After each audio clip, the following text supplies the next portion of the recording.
할렐루야. 오늘 하나님께서 주신 말씀은 시편 68편 1절에서 18절까지의 말씀입니다. 우리 다시 말씀을 듣고 읽고 보도록 하겠습니다. 하나님이 일어나시니 원수들은 흩어지며 주를 미워하는 자들은 주 앞에서 도망하리이다. 연기가 불려가듯이 그들을 몰아내소서. 불 앞에서 밀이 녹음같이 악인이 하나님 앞에서 망하게 하소서. 의인은 기뻐하여 하나님 앞에서 뛰놀며 기뻐하고 즐거워할지어다. 하나님께 노래하며 그의 이름을 찬양하라. 하늘을 타고 광야에 행하시던 일을 위하여 대로를 수축하라. 그의 이름은 여호와이시니 그의 앞에서 뛰놀지어다. 그의 거룩한 처소에 계신 하나님은 고아의 아버지시며 과부의 재판장이시라. 하나님이 고독한 자들은 가족과 함께 살게 하시며 갇힌 자들은 이끌어내사 형통하게 하시느니라. 오직 거역하는 자들의 거처는 메마른 땅이로다. 하나님이여, 주의 백성 앞에서 앞서 나아가사 광야에서 행진하셨을 때 땅이 진동하며 하늘이 하나님 앞에서 떨어지며 저 신의 산도 하나님 곧 이스라엘의 하나님 앞에서 진동하였나이다. 하나님이여, 주께서 흡족한 비를 보내사 주의 기업이 곰핍할 때 주께서 그것을 견고하게 하셨고 주의 회중을 그 가운데에 살게 하셨나이다. 하나님이여, 주께서 가난한 자를 위하여 주의 은택을 준비하셨나이다. 주께서 말씀을 주시니 소식을 공포하는 여자들은 큰 무리라. 여러 군대의 왕들이 도망하고 도망하니 집에 있던 여자들도 탈취물을 나누도다.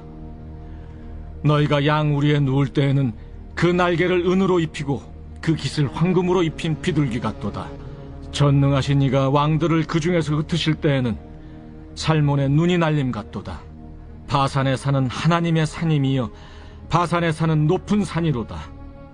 너희 높은 산들아, 어찌하여 하나님이 계시려 하는 산을 시기하여 보느냐. 진실로 여호와께서 이 산에 영원히 계시리로다.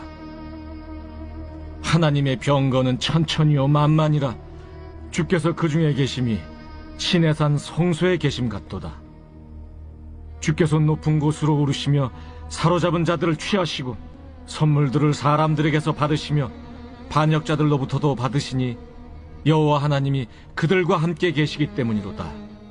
오늘 시편 68편은 이스라엘이 대적들과 전쟁을 벌이는데 하나님께서 어떻게 도우시는지를 노래하고 있습니다.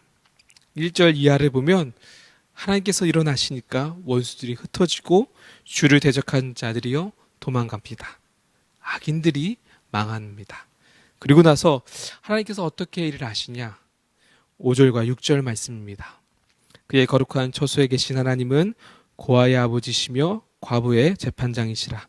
하나님이 고독한 자들은 함께 가족과 함께 살게 하시며 갇힌 자들은 이끌어내사 형통하게 하시느니라.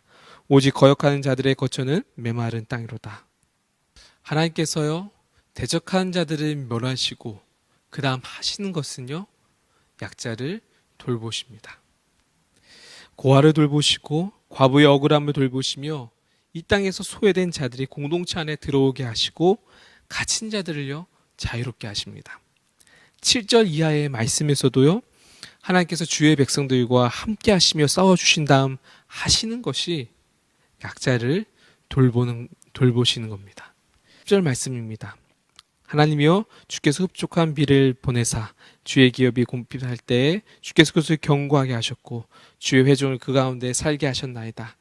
하나님이여, 주께서 가난한 자를 위하여 주의 은택을 준비하셨나이다. 하나님께서 주의 백성들에게 주신 그 땅이 메마르지 않도록 돌보실 뿐만 아니라 가난한 자들에게 은혜를 베푸십니다. 가난한 자들이 굶지 않도록 하나님께서 좋은 것을 예비해 주십니다. 또 볼까요? 11절 이하 말씀을 보면 이스라엘과 전쟁을 했던 대적들이 도망갔습니다. 그런데 전쟁에 참여했던 군사들이 승리의 소식을 전하는 것이 아니라 여인들이 승리의 소식을 전합니다. 그리고 전리품을 갖는 것 또한 마찬가지입니다. 전쟁에 참여했던 군사들이 그 전리품을 획득하는 것이 아니라 여인들이 나누어 가집니다. 심지어 집안에 있던 여인들까지 그 전리품을 나누어 가지며 은과 금으로 입힌 비둘기처럼 영광을 누립니다. 11절 이하에서도요, 하나님께서 왕들을 흩으시는데 높은 산에 쌓여있는 눈들이 날린 것 같이 흩날려 보내십니다. 바산의 높은 산들을 향해서 외치십니다.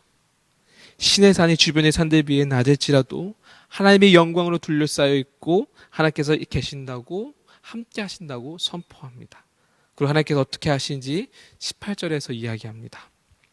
주께서 높은 곳으로 오르시며 사로잡힌 자들을 취하시고 선물들을 사람들에게서 받으시며 반역자들로부터 받으시니 여호와 하나님이 그들과 함께 계시기 때문이로다. 하나님께서요, 신의 산으로 전쟁에서 진 대적들을 끌고 가시며 정복한 나라들로부터 조공을 받으십니다. 주변의 그 높은 산들에 비해 어쩌면 낮고 평범한 시온산이요, 하나님의 영광을 누리며 하나님의 승리를 보게 됩니다. 오늘 본문 말씀에서 나오는 그 공통적인 부분은 하나님께서 세상과 대적들로부터 멸하신 다음, 하나님께서 세상과 대적들을 멸하신 다음 하시는 것이 약자를 돌보시는 겁니다. 이 묵상 앞에서요, 영적인 뭐랄까요, 그런 질서 앞에서 저와 여러분에게 질문하고 있습니다. 저와 여러분은 약자입니까? 아니면 강자입니까? 주님 앞에서 약자입니까? 강자입니까? 우리가 연약하기에 도움을 필요한 약한 존재로 서 있습니까? 아니면 모든 것이 다 가능하다고 여기며 강한 존재로 서 있습니까? 오늘 본문 말씀에서 확실한 것은 이 치열한 세상에서, 어쩌면 전투와도 같은 이 세상에서 우리가 영적으로 승리하려면 약자가 되어야 한다는 겁니다. 우리가 약자가 되어야지 주님 앞에서 아무것도 아님을, 그렇게 주님의 돌보심이 필요한 존재로 비워질 때에 주님의 돌보심을 경험하게 되어집니다. 이 치열한 삶의 현장에서 주님께서 앞장서서 일하시고 승리하시는 것을 경험할 수 있습니다. 그렇게 할 때 우리 인생이 비옥해지고 풍요로워지는 것을요, 볼 수 있습니다. 사랑하는 성도님들, 오늘 본문 말씀을 곱씹고 곱씹으면서 우리의 내면을 돌아보기를 소망합니다. 추상적으로 나는 연약합니다라고 고백하는 것이 아니라 실제적으로 우리의 단점, 약점, 저의 반복, 나쁜 습관, 넘어지기 쉬운 그 약한 부분을 발견하고 주님 앞에 내려놓는 시간 되기를요, 원합니다. 이 시간 이렇게 우리 자신을 돌아보며 주님 앞에 우리 기도하도록 하겠습니다. 우리 주님 앞에 나아가 잠잠히 묵상하겠습니다.